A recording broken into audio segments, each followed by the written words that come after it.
We've watched many great battles take place within Skyrim's major cities, but today, we're bringing a squad of enemies unlike anything you've seen in this series. In this episode of the Skyrim City Survival Challenges, we're placing 5 Frost Atronachs, 3 Flame Atronachs, and 3 Storm Atronachs in every big city in Skyrim, plus a bonus battle featuring fighters that you've requested to see. Trust me, you don't want to miss it. No Skyrim children were harmed in the making of this video. Enough said, let's see who was prepared to defend their land. First up is Markarth. We all know what they're known for. Here's Markarth's big 3 today, and here's who they have to face. The battle begins, and the Frost Atronachs get to work early. They are swinging, and those Storm Atronachs are also not playing around.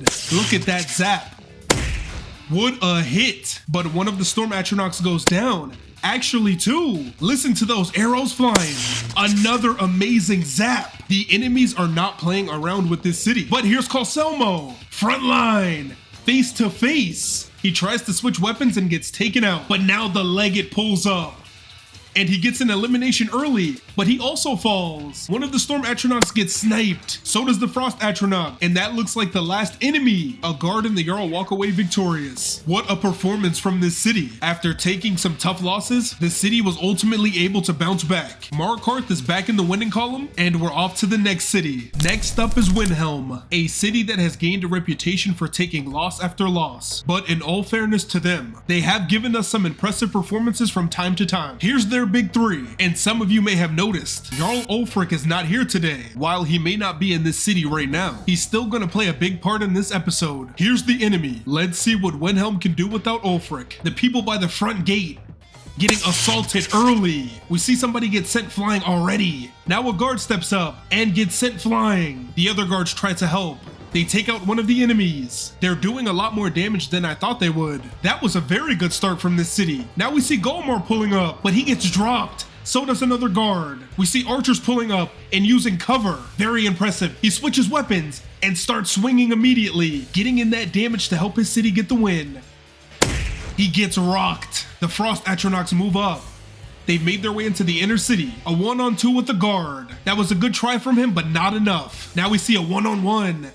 Never mind, the Frost Atronach gets back up, but so does the guard. The bravery must be commended. Unfortunately, bravery is not enough to get you a win. We need to see some strength. Just like that, this guard is showing out. What a performance already. He's gotten 2 eliminations. Now he's face to face with a Flame Atronach, and he's got some help. Never mind, he's gone. It appears as though all the Frost Atronachs have been taken out. We have a Flame Atronach in the graveyard. She's now going 1-on-1 with an unarmed citizen, and he doesn't even need a weapon to win the fight. I think for a second he thought the battle was over, but no, it's just begun. He thought it was as simple as taking out one of them, and he pays the price for it. They're now looking for their next enemy. Who's gonna step up? They appear to be all that's left. You got this. Lock in and save your city. They've been found, but they're stepping up to the challenge. We have to appreciate that at least. One of them gets taken out. She gets zapped, downed, and then sent packing. And that's it. The Stormcloaks gave it their best effort, but in the absence of their Jarl, the city fell to their opposition. It was a good try, but just not enough. And we're moving on to the next city. Next up is Riften, the champions of our Skyrim City Survival Challenges. The residents that live here are always ready to go. I imagine that today is no different. Here's their big 3, and here are the attackers. It begins. Both sides getting their hits in early. Look at how many people the city sends at their enemy. Everybody's giving it their best, but the Atronachs are running through people. Bodies are dropping left and right. They're making our champs look weak. I can't believe this. Back over here, we have the city making a comeback, or maybe not. The guards are getting absolutely stomped on. Now the enemy just walks around the city. There aren't many people left to fight. As a matter of fact, everyone has been wiped out. And Riften, for the first time in a long time, has taken a loss. They took out a lot of their foes, but the enemy ends up victorious. And we're moving on to the next one.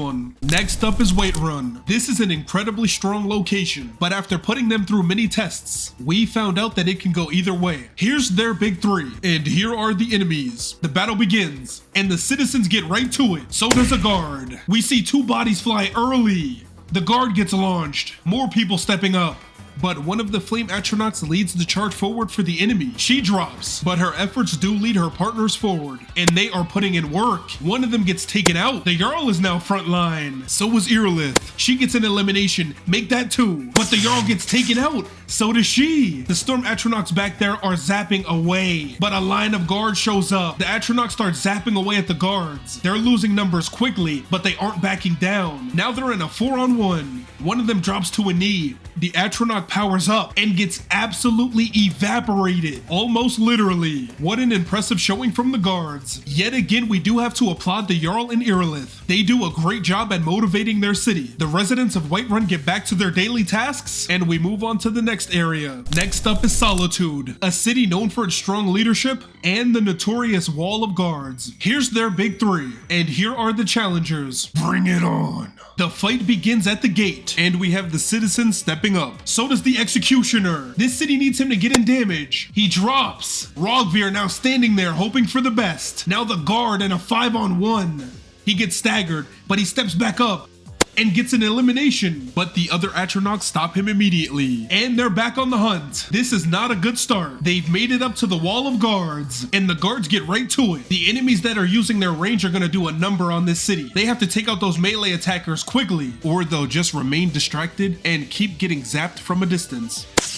Kinda like that. This is not gonna cut it. The city just wasn't quick enough. It looks like the general came up to try to help the people by the gate and lost the fight. That's no good. Losing his leadership that early has proven to be the downfall of this city many times. The enemy has taken over Solitude. Now we're moving on to the final location before the bonus battle. Next up is Raven Rock. This is an area that we like to use to give the cities that lost a chance to redeem themselves. And with that being said, we have representation from Windhelm, Riften, and Solitude. The enemy has arrived, so let's see who wants it more. They've activated. A few brave soldiers step up, and they start getting wiped out early. Windhelm shows up, and they get right to it. They are letting the enemy have it. But these Storm Atronachs in the back are doing too much damage. That chain lightning ability is too good. This right here is a big opportunity for our cities. They've taken out so many of the Frost Atronachs. That's all of them. Now they only have to deal with them, and the guards are letting arrows fly. Riften tried to help, but they were no match.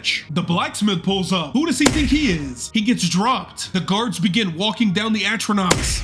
Good shots. The Jarl pulls up. She's not happy about her city taking a loss today, and she gets the job done. Raven Rock, along with some help from the cities, gets the win. Psst, it's time for the bonus battle. Here we are for today's bonus battle. We've brought the Atronach Army to the arena to face off against the Greybeards, who are joined by their student, Ulfric Stormcloak. This is why he was not present in Windhelm. Let's see if he can help the Greybeards get the win. The battle begins, and both sides look like they will not be denied. Ulfric Stormcloak is front line, trying to take on 3 Frost Atronachs. He helps take one out, but he drops. These 2 Greybeards over here get 2 more eliminations. I guess if you're gonna take out a Frost Atronach, fire's the way to go. They've already taken out so many of the enemy, and they are letting their voices be heard, staggering the enemy with every word. But one of the Greybeards goes down. The rest of them are not happy about it. This is a great fight on both sides. It really can go either way. The Storm Atronach, who was retreating, pulls back up to the battlefield. Now he's in a 1-on-1. Never mind, they both put their attention back to the main battle. Now it's a 3-on-3. The Storm Atronach gets sent flying. It's a 2-on-3. Can the Flame Atronachs do it? They're letting those fireballs fly. I don't know how much they have left. The Greybeards are just too powerful. They're trying their best,